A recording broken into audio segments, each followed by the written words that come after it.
তো বন্ধুরা আবারও আজকে চলে আসলাম সকাল সকাল। তো দেখতেই পাচ্ছ এখানে ব্রেকফাস্ট করার জন্য নিয়ে নিয়েছি পাউরুটি, কেননা আজকে ব্রেড আর বাটার দিয়ে চিনি দিয়ে খাবো। তো এখানে আমি সমস্ত কিছু ব্রেডটা ছেঁকে নিচ্ছি, কেননা আর ছেলেকে স্কুলে দিতে গেছিলাম, স্কুল থেকে দিয়ে এসে নিজেদের ব্রেকফাস্ট করছি। এটাই আমাদের রোজকার সকালবেলার নিয়ম, যে আগে যাব, গিয়ে ছেলেকে দিয়ে এসে তারপর নিজেদের ব্রেকফাস্ট করা। আর এখানে দেখো হাজব্যান্ড ডিম দিয়ে গেল, বললো যে 2টো ডিম সিদ্ধ করে খাও, ওই জন্য 2টো ডিম সিদ্ধ বসিয়ে দিলাম। এরপরে দেখো চলে আসলাম ব্রেডে বাটার ভরাতে। তো এই যে দেখতেই পাচ্ছ একটা একটা করে সমস্ত ব্রেডে বাটার ভরিয়ে নিচ্ছি। তো চলো পুরো ভিডিওটার সাথে থাকো আর দেখতে থাকো, আশা করি তোমাদের ভালো লাগবে। আর ভিডিওটা শেষে অনেক কিছু জানানোর আছে, সেটাই তোমাদেরকে জানাবো। তো চলো দেখতে থাকো।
Morning, welcome back to my channel. আশা করি তোমরা সবাই ভালো আছো, সুস্থ আছো, আনন্দ আছো। আমার একটা নতুন ভিডিওতে তোমাদের অনেক অনেক স্বাগত জানাই।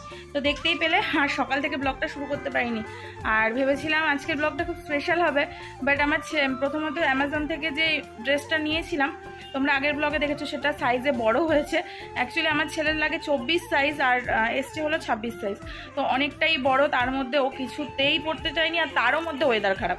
তাও প্রচুর বাচ্চা স্কুলে কৃষ্ণ রাধা রাধা সেজে গেছে, খুব ভালো লাগছিল। আর আমার ছেলে লাস্টে জিন্সের প্যান্ট আর একটা গেঞ্জি পরে গেছে, ওকে ওটা পরেই পাঠিয়েছি। আর টাইম হয়ে যাচ্ছিলো, তো ওই দেখো এখানে সমস্ত দেখেছো, ওই দেখো সব কিছু রাখা রয়েছে যে ওকে পরাবো, কিন্তু প্রথমত পড়লো না, তার মধ্যে বড়, তার মধ্যে ওয়েদার খারাপ, সব কিছু মিলিয়ে কোনোটাই হলো না। তো যাই হোক, এখন দেখতেই পেলে সকালবেলা যেখান থেকে ব্লগ শুরু করেছি, টিফিন দিয়ে। তো আগে বলি, আমার সকল টিচারদের হ্যাপি টিচার্স ডে। আজকে একটা শুভ দিন, 5ই সেপ্টেম্বর। ছোটোবেলায় এই দিনটা খুব ভালোভাবে কাটাতাম, স্কুল লাইফে একরকম, কলেজ লাইফে একরকম। এখন সব কিছুই যেন অতীত হয়ে গেছে, আর এইসব ভেবে লাভ নেই। তো ব্রেকফাস্টে কী কী করেছি দেখতেই পেয়েছো। চা করেছি, চলো দেখাই ব্যাক ক্যামেরায়। পাউরুটি ব্রেড, বাটার আর চিনি নিয়ে নিয়েছি। এখানে দুজনের জন্য লিকার চা নিয়ে নিয়েছি, শসা কেটে নিয়েছি, আর এখানে এই যে 2টো ডিম বয়েল করে নিয়েছি। খেয়ে নিই। ঘড়িতে অলরেডি 11টা 10 বেজে গেছে, 11টা 10-এ টিফিন করছি। জানি না দুপুরবেলার খাবার কখন খাবো, দেখা যাক। তো চলো দেখতে থাকো পুরো ভিডিওটা। এটা তো দিতে হবে, যতই শরীর খারাপ থাকবে না। তাহলে সবজি নিয়ে এসেছি, দেখো ঝিঙে নিয়ে এসেছি, কালকে রাতের বাজারে দিলাম। কুমড়ো, ওই যে বললাম না যে মা অনেক কিছু দিয়ে দিয়েছে, তার মধ্যে পুঁই শাকও দিয়ে দিয়েছে, ওটা রান্না করতে পারেনি। তো আজকে আমি কুমড়ো দিয়ে করবো, শসা আর লঙ্কা। তো কুমড়োটা নিয়ে এসেছি। আজকে ডালও গতকাল রাতে করে রেখেছিলাম, সেটা আছে। আর গতকাল রাতে কিছু খেতে পারিনি, প্রচণ্ড মাথার যন্ত্রণা বেড়ে গেছিলো, আর ভমিটিংও হয়েছিল, তার সঙ্গে প্রচণ্ড মাথা যন্ত্রণা। কিন্তু রাত্রিবেলা কিচ্ছু খাইনি, শুধু জল খেয়েছি, শুধু জল। আর এখন সকালবেলা অতটা মাথা ব্যথা নেই। তোমাদের 2 দিন আগে থেকে বলছিলাম মাথা ঘুরছে, জানি বুঝতে পারছি না, মানে কিছু একটা প্রবলেম আছে। আজকে এরকম একটা খাবার খেলাম, ভরপেটটা খাবার খেলাম। হ্যাঁ, তো দেখা যাক। ডিম সিদ্ধও খেলাম, মানে এটা দিলীপই বললো ডিম সিদ্ধটা খেতে। ও বাবা, মাও দেখছি কুমড়ো দিয়ে দিয়েছে, কাল খুলেও দেখিনি। কি গো এই দেখো কত কিছু দিয়ে দিয়েছে। এই দেখো বিনস, মাও তো কুমড়ো দিয়ে দিয়েছে। এই যে মাও কুমড়ো দিয়ে দিয়েছে, এখন দেখছি। বেগুন সব দিয়ে দিয়েছে যা ছিল। এখানে রয়েছে টমেটো, পটল, আর এই দেখো এখানে যে একটা শসা, আর এই যে পুঁই শাক। তো এটাই রান্না করবো কুমড়ো দিয়ে। দেখো বন্ধুরা, এবার পালং শাকের যে সবজিগুলো দেবো সেগুলোই কেটে নিচ্ছি। তো কুমড়ো তো মাস্ট, কুমড়ো তো দেবই, ওই জন্য কুমড়োটা দিয়ে নিচ্ছি। আর কুমড়োটা হলো মা যেটা পাঠিয়েছে না, সেটাই কিন্তু আমি দিয়ে দিলাম, কেননা আবার ওটা অনেক দিনের কুমড়ো, ওই জন্যই ভাবলাম ওটা আগে দিয়ে দিই, তারপরে আমি যেটা গতকালকে কিনেছি সেটা দেব। তো দেখো কুমড়োগুলো কেটে নিলাম। আর শুধু কুমড়ো না, আমি পালং শাকের মধ্যে না অনেক কিছু দিয়েছি সবজি, যেহেতু মা পাঠিয়েছে। আর এখানে পটলগুলো শুকিয়ে যাচ্ছিলো, তাই পটলও দিয়ে দিলাম ছোট ছোট করে কেটে। তাহলে কি হবে, সবজিগুলোও পেটে যাবে, প্লাস সবজিগুলো নষ্টও হবে না। আর এই পটল খাওয়াতে আমার প্রচণ্ড অ্যালার্জি, মানে বিরক্তি লাগে খেতে, জানো তো। তো দেখো এখানে 2 কি 3টে পটল আমি দিয়ে দিয়েছি। আর ভেতর থেকে বীজগুলো অবশ্যই কিন্তু বের করে নিয়েছি, কারণ বীজগুলো আবার পেটে গেলে ক্ষতি হতে পারে। আর এখানে হাফ একটা বেগুন দিয়ে দিলাম, তাহলে কি হলো, সমস্ত সবজিগুলো নষ্টও হলো না, প্লাস পেটের মধ্যে গেল। তো এরপরে দেখো চলে আসলাম যে সবজিগুলো, বাকি যে সবজিগুলো আছে সেইগুলো গুছাতে। তো মা এখানে পালং শাক কেটে রেখেই গেছিলো, তো পালং শাকগুলো আমি একটা ঝুড়িতে নিয়ে নিলাম। আর এখানে যে কাটাকাটি করে যে জমেছিল যে খোসাগুলো, সেটা একটা প্লাস্টিকের মধ্যে আমি ভরে নিলাম। আর যেগুলো ধরো শুকিয়ে গেছে সেগুলো আমি ঝুড়ির থেকে নিয়ে বের করে নিলাম। আর যেগুলো ফ্রিজে ঢোকানো সেগুলো আলাদা করে রাখলাম। আর যেগুলো বাইরে রাখা সেগুলো বাইরে রাখলাম। আর এখানে দেখো লঙ্কার বোটাগুলো ছাড়িয়ে নিচ্ছি, কেননা বোটা যদি না ছাড়াই না, তাহলে লঙ্কাগুলো খুব তাড়াতাড়ি পচে যাবে, জানো তো। আর বোটা যদি ছাড়ানো থাকে তাহলে শুকাবে, বাট নষ্ট হবে না, মানে লঙ্কাগুলো শুকিয়ে যাবে কিন্তু নষ্ট হবে না অ্যাটলিস্ট। তো ওই জন্যই আমি প্রত্যেকবারই লঙ্কা আনার পর এইভাবে বোটাগুলো ছাড়িয়ে রাখি। তো বন্ধুরা চলো এইভাবে কাজকর্ম শুরু করা যাক। এই তো সবে শুরু হলো, তো এবার পরপর এক নিঃশ্বাসে সমস্ত কাজবাজ করতে হবে।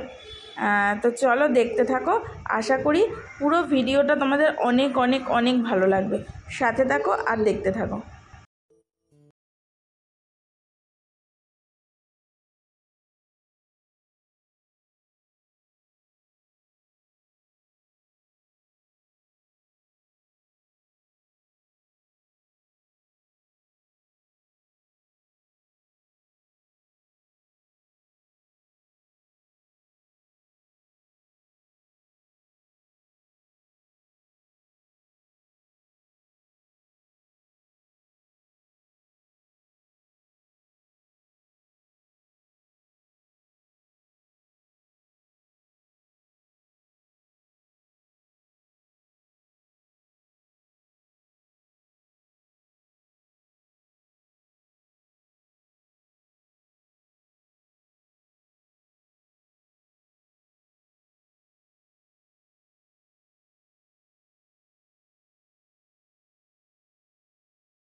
আর আজকে ছেলেকে আনতে যেতে পারিনি, জানো তো।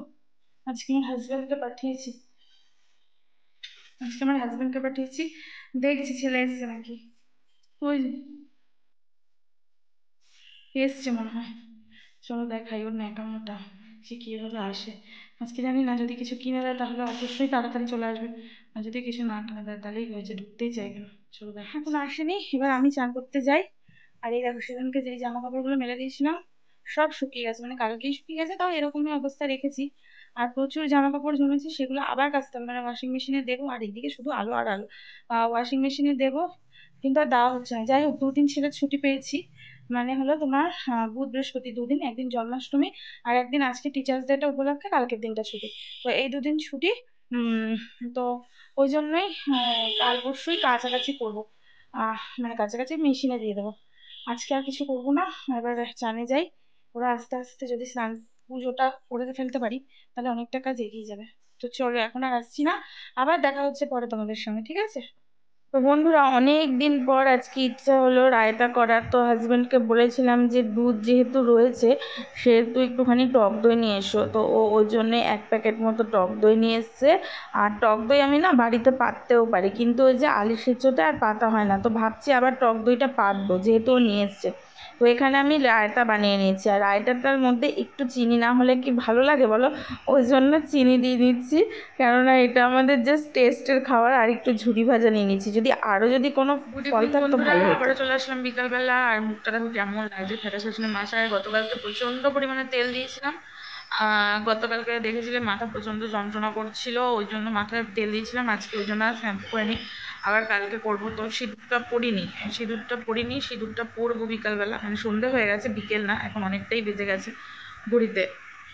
এখন চা খাবো, হাজবেন্ড যাবে ডিউটিতে, চা খাবো। আর ওইদিকে মানে দুধ বসাবো, অনেক দুধ আছে, পায়েস করার একটা প্ল্যান আছে, দেখি কতদূর কি করতে পারি। আর এদিকে তো মারা পৌঁছে গেছে, বাট একটা প্রবলেমে পড়েছে, জানি না কি প্রবলেম, এখনও ক্লিয়ার করে কিছু বলেনি। রাত্রিবেলা হয়তো বলবে। আর আমি ওইখানে সূর্যদাকে দেখতে পেরেছি, মানে পূজা, মানে কৃতিকা হাউসের যে পূজা আছে, তো পূজার হাজব্যান্ডকে দেখতে পেয়েছি। তো মা বললো কি একটা প্রবলেমে পড়েছে, যার জন্য মানে অনেক কষ্ট করে পূজার নাম্বার জোগাড় করে তারপরে সূর্যকে ফোন করাতে সূর্য জলদি দৌড়াতে চলে এসেছে। সত্যি আজকে ইউটিউব না থাকলে না অনেক অনেক প্রবলেম হতো। আজকে ইউটিউব আছে বলেই এবং এত মানুষের ভালোবাসা আছে বলেই হয়তো এই মানুষগুলোকে পাওয়া যায়, যেখানে সেখানে বিপদে পড়লে অ্যাটলিস্ট ফোন করে মানুষগুলো ছুটে আসে। তো দেখছিলাম, আমি ভিডিও কলিংয়েই ছিলাম, তো দেখলাম যে পূজার হাজবেন্ড মানে সূর্যদা এবং মেয়েটাকে নিয়ে এসছে। মনে হয় হোটেলের কিছু একটা প্রবলেম হচ্ছে, মোট কথা। তো বুঝতে পারছি না কি হয়েছে। আমি পুরো মানে এখন তো রেস্ট নিচ্ছে, ওই জন্য আমি অ্যাপেলোটাই সাজেস্ট করেছিলাম। বাট মারা কি একটা সোর্স পেয়েছে, তো সেই মানে সোর্স বলতে কি মানে জানতে পেরেছে, ওই আমরা যেখান থেকে টিকিট কাটি তো সেখান থেকে এই নার্সিংহোমটার খবর পেয়েছে। সিএমসি না, ভেলোরের সিএমসি না, এটাও একটা নার্সিংহোম, যেখানে নাকি অ্যাপেলোর ডাক্তাররা মিলে একটা নার্সিংহোম করেছে। সেই নার্সিংহোমটাতেই মা গেছে, বাট এখনও বুঝতে পারছি না, নিশ্চয়ই কিছু প্রবলেম হয়েছে। হোটেল নাকি, যে হোটেলটা বুক করেছিল সেই হোটেলটাও নাকি পছন্দ হয়নি। তো জানি না কি হয়েছে না হয়েছে। এই এখন চা করবো, করে 7টার দিকে মাকে কল করব। আশা করি 7টার সময় মা উঠে যাবে রেস্ট নিয়ে, তখনই ফুল মানে সমস্ত বিষয়টা শুনতে পারবো। তো চলো এখন আমি চাটা করে নিই, তারপরে আসছি কথা বলতে।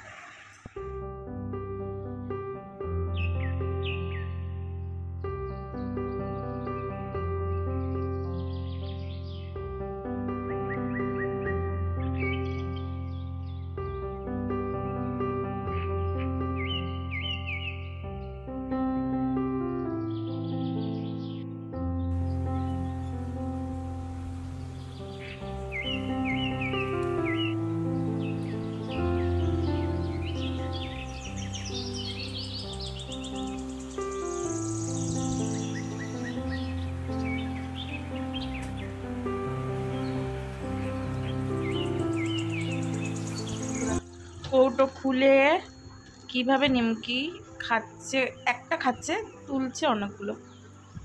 কৌটো বাটি দিয়েছি, বাটিতে খেলো না, আর এরকম কৌটোর মধ্যে হাজবেন্ড এখন বেরিয়ে যাচ্ছে, হাতে ডাস্টবিন, যার সময় ডাস্টবিন ফেলে দিয়ে যাবে।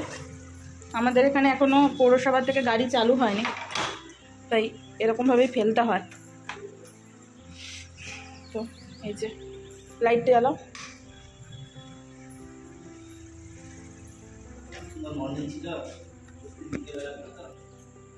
আর কি শিফটিং ডিউটি তো করতেই হবে না। চাবি কি তুমি একটা নিয়েছো তো? তবে তালা লাগিয়ে যাও, বলছি গ্রিলটায় তালা লাগিয়ে যাও। হ্যাঁ, প্রদীপ কাকু আসবে তো, গ্রিলটায় তালা লাগিয়ে যাও।